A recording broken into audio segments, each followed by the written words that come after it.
Assalamualaikum warahmatullahi wabarakatuh. Selamat pagi anak-anak. Alhamdulillahirabbil alamin. Kita masih diberi kesempatan pada pertemuan kali ini dalam keadaan sehat dan berbahagia. Kembali lagi hari ini kalian bertemu dengan Ibu Iis pada pembelajaran bimbingan dan konseling. Pembelajaran kali ini bertemakan tentang manajemen waktu. Sebelum kita memulai pembelajaran kali ini, mari kita bersama-sama berdoa dengan mengucap basmalah. Bismillahirrahmanirrahim. Baik anak-anak, mari kita bahas satu persatu materinya.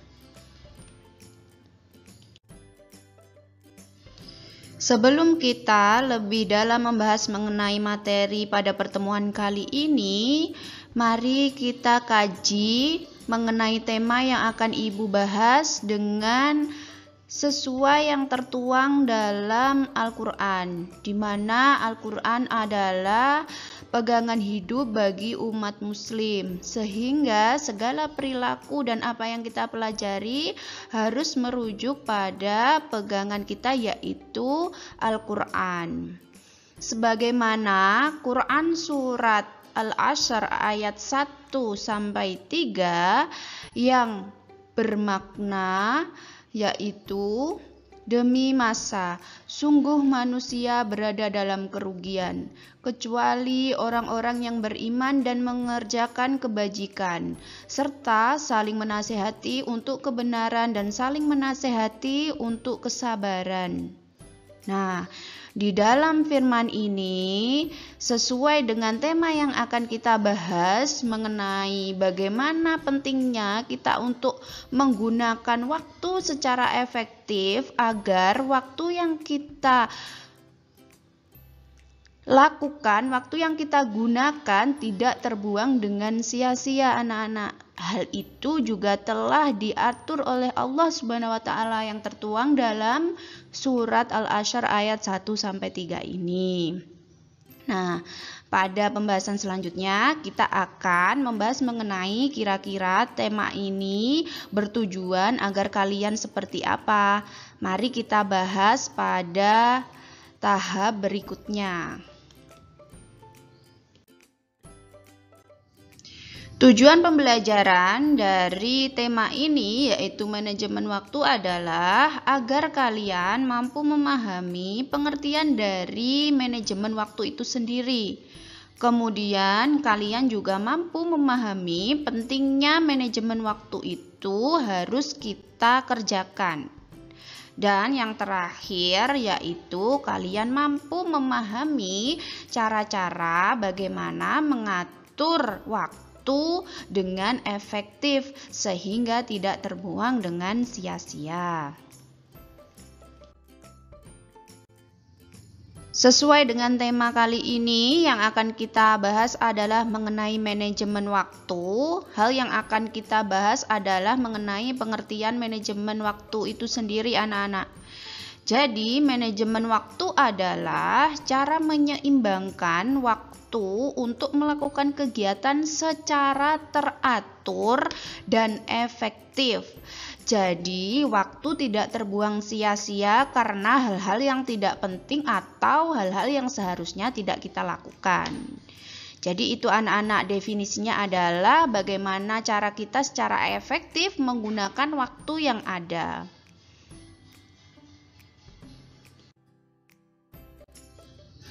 Setiap individu mempunyai porsi waktu yang sama, yaitu satu hari adalah terbagi dalam 24 jam. Nah, dalam waktu 24 jam ini bagaimana cara kita untuk mampu menggunakan secara efektif tanpa harus terbuang sia-sia. Apalagi dalam keadaan pembelajaran daring seperti ini anak-anak, di mana kalian harus menggunakan laptop atau komputer yang mana di dalam aktivitas itu pasti ada banyak gangguan-gangguan selain hal yang terfokus tentang pembelajaran yang akan kalian lakukan. Jadi kalian harus pandai-pandai menggunakan waktu yang ada agar tidak berantakan hal-hal lain yang seharusnya sudah mampu kalian selesaikan. Ketika kalian mampu mengatur waktu secara efektif, segala kegiatan kalian akan berjalan secara teratur. Selain itu, kalian akan lebih fokus hal apa dulu yang akan kalian lakukan. Dan yang terakhir, tuntutan-tuntutan pekerjaan, tugas, atau kegiatan-kegiatan yang seharusnya lebih penting dan segera untuk dilakukan akan segera tuntas ketika kalian sudah memanajemen waktu itu secara efektif. Jika kalian tidak menggunakan manajemen waktu atau kalian hanya melakukan kegiatan semau kalian sendiri tanpa kalian jadwal, hal itu sudah pasti akan menjadikan segala jadwal yang seharusnya kalian lakukan akan berantakan, anak-anak. Jadi kalian tidak punya runtutan apa dulu yang harus kalian lakukan, kemudian akan melakukan hal-hal yang seharusnya tidak kalian lakukan, dan tidak kembali fokus pada tuntutan-tuntutan pekerjaan yang harusnya kalian dapat selesaikan di waktu itu. Nah, begitu pentingnya anak-anak bagaimana manajemen waktu itu harus dibuat.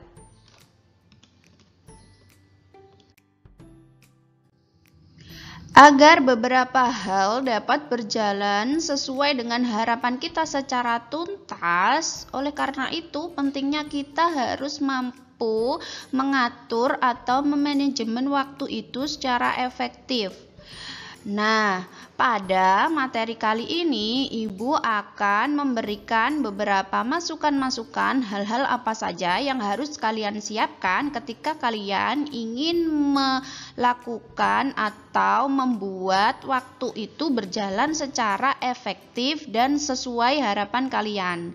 Sehingga segala tugas yang harus segera dikerjakan bisa tuntas dalam waktu 24 jam itu, anak-anak.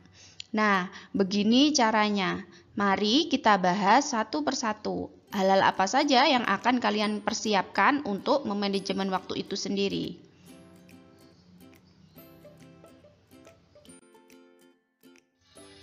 Hal pertama yang harus kalian siapkan adalah buatlah jadwal kegiatan. Jadi buatlah jadwal kegiatan kira-kira dalam satu hari itu apa saja yang akan kalian lakukan. Jika di dalam madrasah kita sudah diberikan masing-masing siswa yang namanya itu adalah jurnal aktivitas kegiatan siswa sehari-hari. Di mana di dalam jurnal itu sudah tertuang mulai dari kalian bangun tidur sampai kalian selesai pembelajaran daring, semua waktu sudah tercatat di situ, anak-anak. Jadi sebenarnya jadwal kegiatan itu sudah ada dan sudah kalian pegang. Tinggal bagaimana kalian melaksanakannya sesuai jadwal ataukah tidak.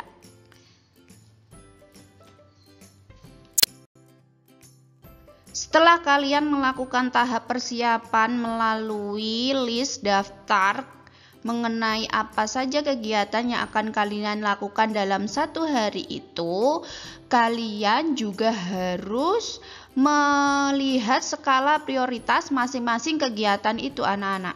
Apalagi dalam pembelajaran daring.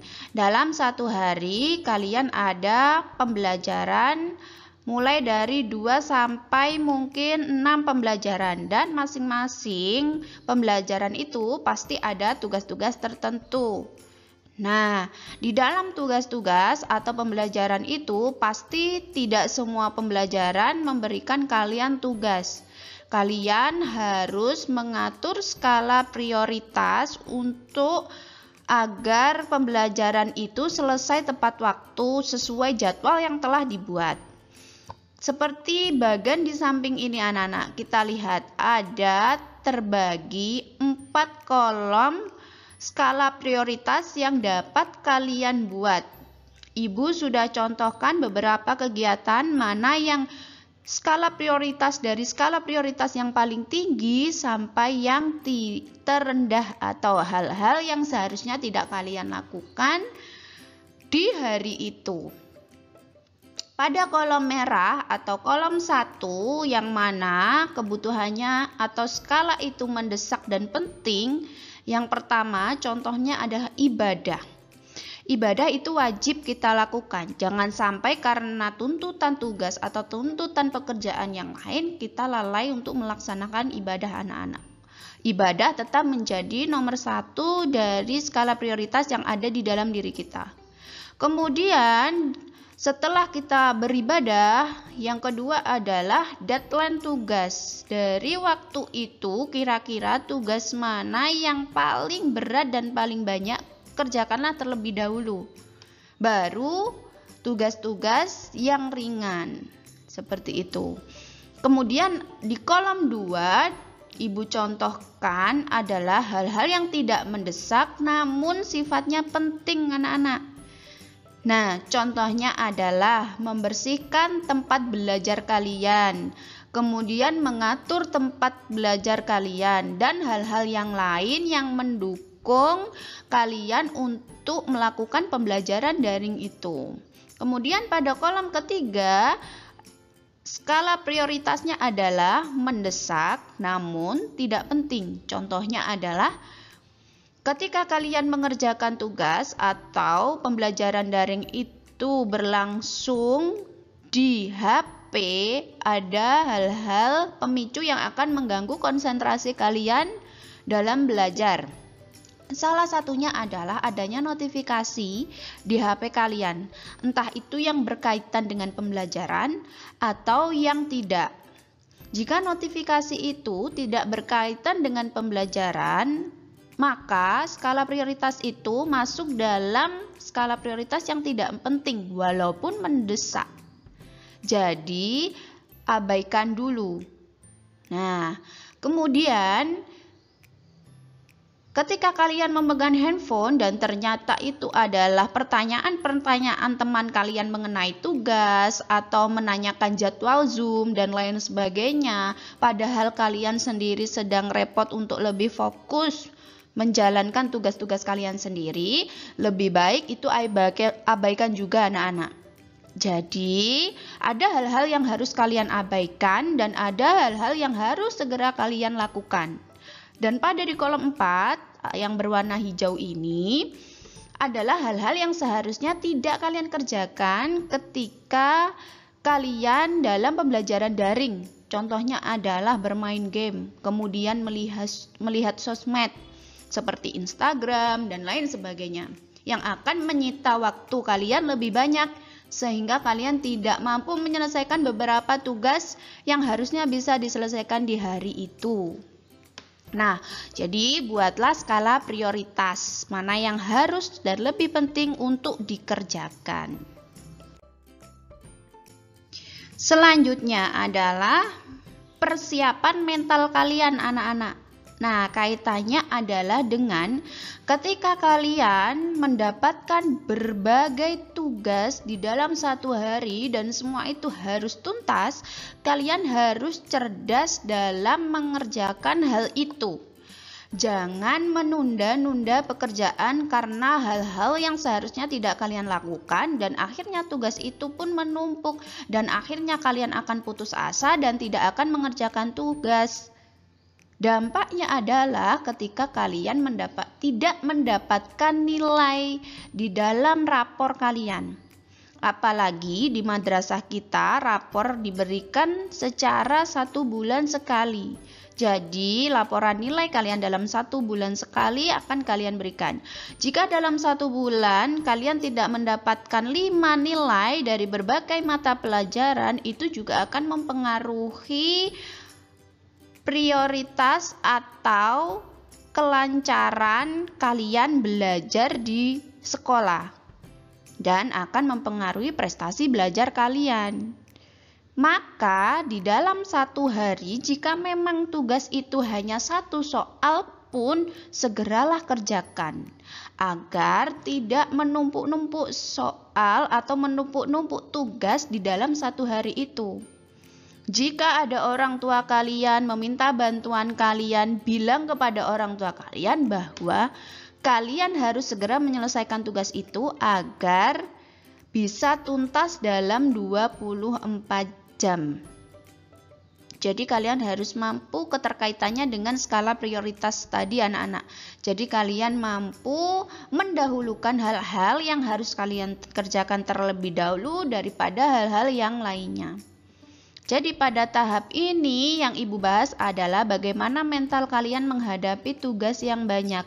Jangan sampai karena kalian melihat tugas yang banyak, kalian hanya meletakkan dan berputus asa. Jangan anak-anak. Ini adalah tantangan yang harus kalian hadapi dan harus kalian lewati agar prestasi kalian tetap terjaga.